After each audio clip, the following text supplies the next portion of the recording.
আমরা দায়িত্ব নেওয়ার পরপরই লক্ষ্য করেছি যে ব্যাংকিং খাতে মূলধন ঘাটতি পূরণে শক্ত পদক্ষেপ প্রয়োজন।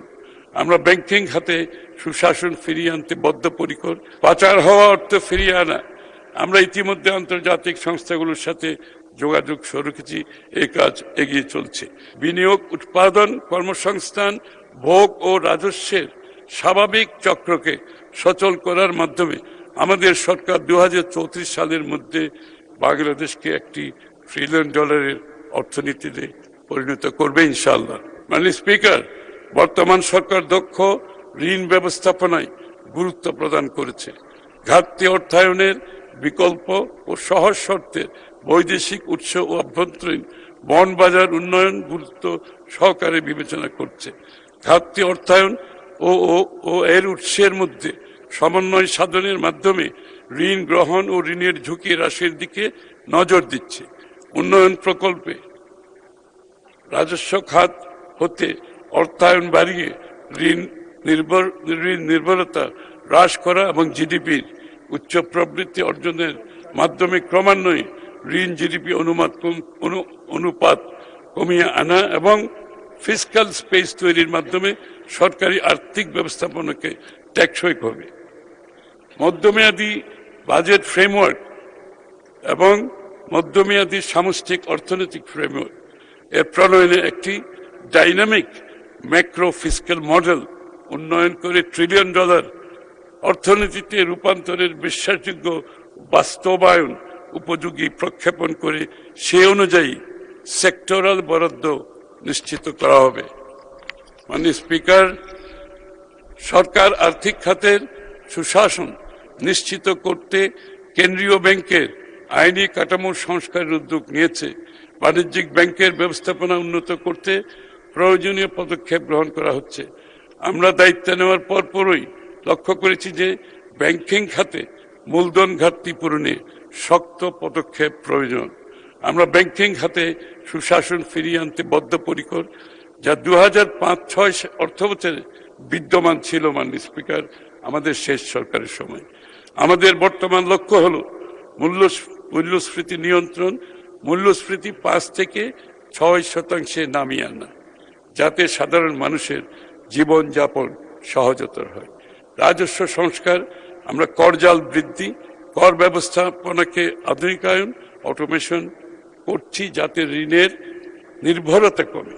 পাশাপাশি রাজস্ব জিডিপি অনুপাত লক্ষ্যমাত্রা 15% অর্জিত হয়। পাচার হওয়া অর্থ ফিরিয়ে আনা, আমরা ইতিমধ্যে আন্তর্জাতিক সংস্থাগুলোর সাথে যোগাযোগ শুরু রেখেছি, এই কাজ এগিয়ে চলছে।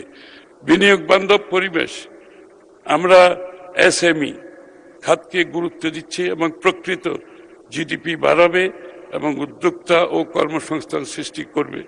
এটি করা হবে ব্যবসা বান্ধব পরিবেশ সৃষ্টি, ঋণ প্রাপ্তি সহজীকরণ এবং সহনীয় হারে ঋণ প্রদানের মাধ্যমে।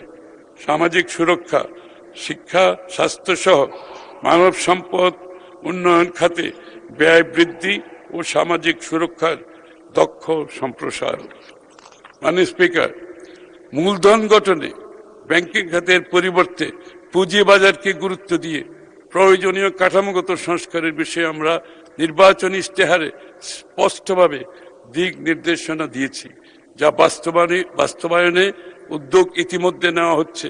পুঁজিবাজারে বিনিয়োগকারীদের হারানো আস্থা ফিরিয়ে আনতে বিসিককে প্রকৃত স্বাধীনতা দেওয়া হবে, বাজার কারসাজির বিরুদ্ধে কঠোর আইনি ব্যবস্থা নেওয়া হবে এবং গত 15 বছরে অনিয়ম তদন্তে বিশেষ কমিশন গঠন হবে। পাশাপাশি কর্পোরেট বন্ড, সূচক, গ্রিন বন্ড চালু করে আরো অনেকগুলো প্রোডাক্ট আছে, পুঁজিবাজারকে বহুমাত্রিক করা হবে। বিনিয়োগ, উৎপাদন, কর্মসংস্থান, ভোগ ও রাজস্বের স্বাভাবিক চক্রকে সচল করার মাধ্যমে আমাদের সরকার 2034 সালের মধ্যে বাংলাদেশকে একটি $1 ট্রিলিয়ন অর্থনীতিতে পরিণত করবে ইনশাআল্লাহ। মধ্যপ্রাচ্য, যুদ্ধ এবং আমাদের অর্থনৈতিক চ্যালেঞ্জ। মাননীয় স্পিকার, এখানে একটি বাস্তবতার কথা মহান সংসদের মাধ্যমে জনসাধারণকে জানানো প্রয়োজন।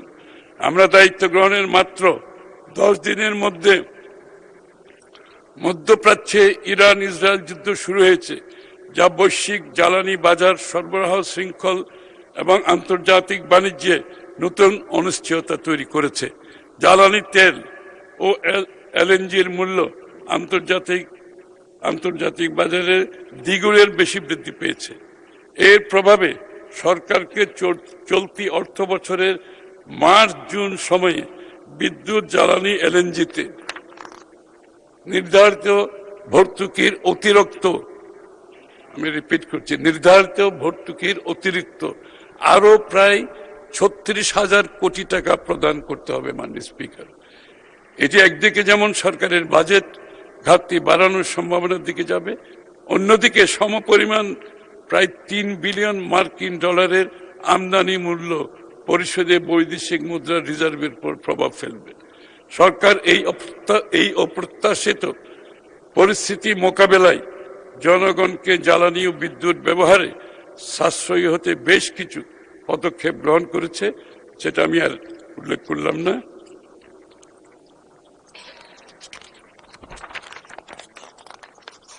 একটি আমদানি নির্ভর অর্থনীতি হিসাবে বাংলাদেশ এই ভূ রাজনৈতিক বাস্তবতার বাইরে নয় মাননীয় স্পিকার।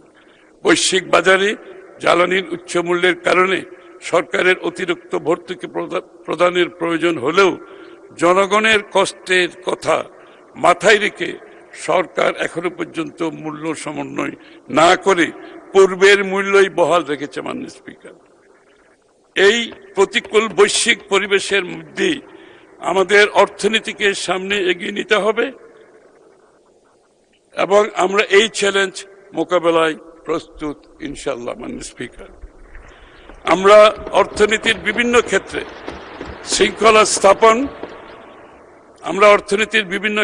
শৃঙ্খলা স্থাপন নানামুখী চাপ মোকাবেলা করে 2026-27 অর্থ বছরের বাজেট প্রণয়নের কাজ হাতে নিয়েছি। নবনির্বাচিত সরকারের প্রথম বাজেটের কাছে জনগণের যে বিপুল প্রত্যাশা সে সম্বন্ধে আমরা সম্পূর্ণ সচেতন। অন্যদিকে জনগণ উত্তরাধিকার হিসেবে পাওয়া বিভিন্ন সমস্যার কারণে আমাদের সীমাবদ্ধতা বিবেচনায় রাখবেন, এটাও আমরা আশা করি মাননীয় স্পিকার। আমাদের এবারের লক্ষ্য কেবল প্রবৃদ্ধি নয়, বরং একটি টেকসই, স্বচ্ছ, অন্তর্ভুক্তিমূলক অর্থনীতি গড়ে তোলা।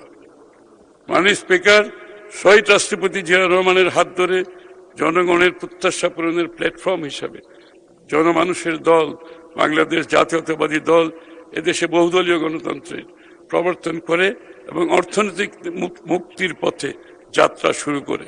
অতঃপর আপসহীন দেশনেত্রী বেগম খালেদা জিয়া এক ভঙ্গুর অর্থনীতিতে প্রাণ সঞ্চার করে গার্মেন্ট শিল্পের বিকাশ, বৈদেশিক শ্রমবাজারে বাংলাদেশের বিস্তৃতি, মধ্যবিত্তের বিকাশ ঘটিয়ে দীর্ঘমেয়াদী প্রবৃদ্ধির পথ পরিক্রমার সূচনা করেছিলেন। ভ্যাট ব্যবস্থার প্রবর্তন, শুল্ক ও আমদানি কাঠামোর আধুনিকায়ন, বেসরকারি বিনিয়োগ বান্ধব নীতির মাধ্যমে তিনি অর্থনীতির ভিত্তি সুদৃঢ় করেছিলেন। সেই ঐতিহ্য অভিজ্ঞতার উত্তরাধিকার ধারণ করে আমরা আজ আবার বাংলাদেশের অর্থনীতিকে একটি প্রগ্রেসিভ অর্থনৈতিক অন্তর্ভুক্তিমূলক টেকসই পথে পরিচালিত করতে দৃঢ় প্রতিজ্ঞ মাননীয় স্পিকার। এবং আমরা এটাকে করতে চাই স্বচ্ছতা, সততা ও জবাবদিহিতার উপর নির্ভর করে, এবং আমাদের মাননীয় প্রধানমন্ত্রী ভিশনারি চিন্তার মাধ্যমে এটা আমরা বাস্তবায়ন করতে পারবো ইনশাআল্লাহ। জনগণ আমাদের উপর আস্থা রেখে আমাদেরকে নির্বাচিত করেছেন, সেই আস্থার প্রতিদান দেওয়াই হবে এই সরকারের সবচেয়ে বড় দায়িত্ব। মাননীয় স্পিকার, আপনাকে ধন্যবাদ।